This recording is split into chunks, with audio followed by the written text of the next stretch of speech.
Сәлем достар, біз бүгін сіздерменен аяттарын үйренетін боламыз. Жалпы 12 ай бар. Ең бірінші қыс мезгілінен қаңтар айы басталады. January, қаңтар. February, ақпан. March, наурыз. April, сәуір.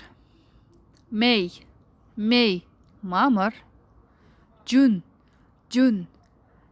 маусым айы. July,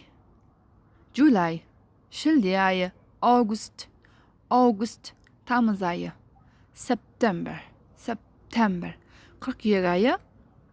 October, қазан айы. November, қараша айы. December, желтоқсан айы.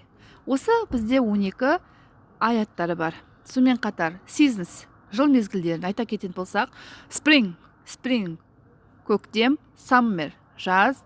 Autumn, күз. Winter, қыс.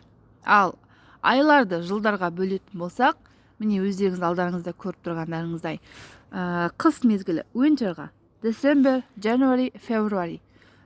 Spring, көктемге March, April, May. Summer, June, July, August. And autumn, September, October, November. Жалпы достар, осы білімдеріңіз арттыра берсін, балаларыңызға осыны көрсетіп, олардың да білімін арттыруына көмектесіңіздер. Келесі кездескенше